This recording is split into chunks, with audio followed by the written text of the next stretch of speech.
আসসালামু আলাইকুম প্রিয় দর্শক, টিভি ওয়ান নিউজে সবাইকে জানাচ্ছি সাদর আমন্ত্রণ। টিভি ওয়ানের লন্ডন স্টুডিও থেকে আপনাদের স্বাগত জানাচ্ছি আমি আয়শা ঝুমুর।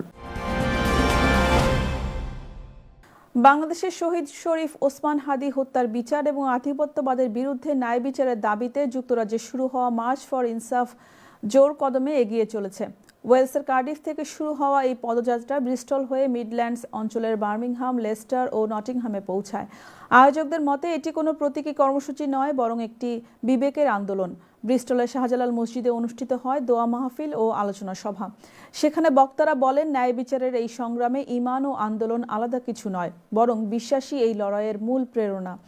মসজিদের ইমাম ও স্থানীয় সংগঠকদের উদ্যোগে আয়োজিত এই সমাবেশে শহীদ হাদির বার্তা নতুন করে উচ্চারিত হয়। তারা দেশ বিদেশের সচেতন মানুষকে এই আন্দোলনের সঙ্গে সংহতি প্রকাশ এবং দোয়ার মাধ্যমে পাশে থাকার অনুরোধ জানান। জার্মানির ফ্রাঙ্কফুর্টে নাগরিক সাংস্কৃতিক গোষ্ঠীর উদ্যোগে এক বিশেষ ওয়াজ মাহফিল অনুষ্ঠিত হয়েছে।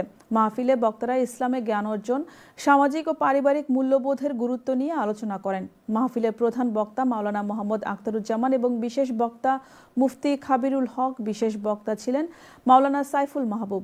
তারা পরিবার, সমাজ এবং কর্মজীবন সফল করতে ইসলামের জ্ঞান অর্জনের উপর গুরুত্ব দিয়ে আলোচনা করেন। রাসূল সাল্লাল্লাহু আলাইহি ওয়াসাল্লামের আদর্শে সুখী ও সফল পরিবার গঠনের মাধ্যমে ইউরোপে ইসলামের সৌন্দর্যকে তুলে ধরার আহ্বান জানান। বাংলাদেশের সাবেক প্রধানমন্ত্রী বেগম খালেদা জিয়ার রুহের মাগফিরাত কামনায় অস্ট্রিয়া বিএনপির উদ্যোগে ভিয়েনার বিভিন্ন মসজিদে জুম্মার নামাজের পর দোয়া মাহফিল অনুষ্ঠিত হয়েছে। বায়তুল মামুর মসজিদে দোয়া পরিচালনা করেন টিভি ওয়ানের আলোচক শায়খ অধ্যাপক ডক্টর মোহাম্মদ ফারুক আল মাদানী। বিএনপি নেতা মাসুদুর রহমানের নেতৃত্বে বিপুল সংখ্যক নেতাকর্মী এ সময় উপস্থিত ছিলেন। ভিয়েনার ২০ নম্বর ডিস্ট্রিক্টে বেগম খালেদা জিয়ার জন্য দোয়ার আগে সংক্ষিপ্ত বক্তব্য রাখেন অস্ট্রিয়া বিএনপি সভাপতি নেয়ামুল বশির। এখানে অস্ট্রিয়া বিএনপির শীর্ষ নেতৃবৃন্দ উপস্থিত ছিলেন। ইতালির রোমে বাংলাদেশের সাবেক প্রধানমন্ত্রী বেগম খালেদা জিয়ার মৃত্যুতে আলোচনা সভা ও রুহের মাগফিরাত কামনায় দোয়া মাহফিল করেছে বরিশাল জেলা সমিতি ইতালি। মনতানিওয়ালা জামে মসজিদে দোয়া মোনাজাতে প্রবাসী বাংলাদেশি মুসল্লিরা তার জন্য দোয়া করেন। এ সময় উপস্থিত ছিলেন আলমগীর জমাদার, মামুন খান, জাকির শরীফ, সিদ্দিক ভুইয়া, টিএম তুহিন ও মোহাম্মদ মামুন খান সহ আরও অনেকে। এছাড়া বরিশাল জেলা ও বিভাগ সমিতির নেতৃবৃন্দ উপস্থিত ছিলেন।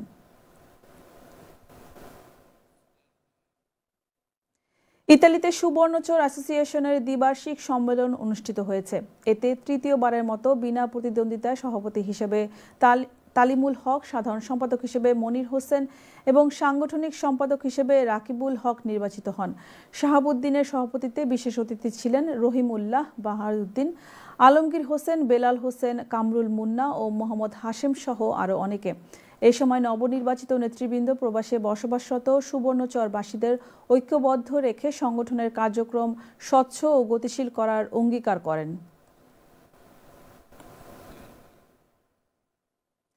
ইতালিতে 11.5 কেজি ওজনের ঘরে তৈরি একটি অবৈধ বোমা উদ্ধার করেছে পুলিশ।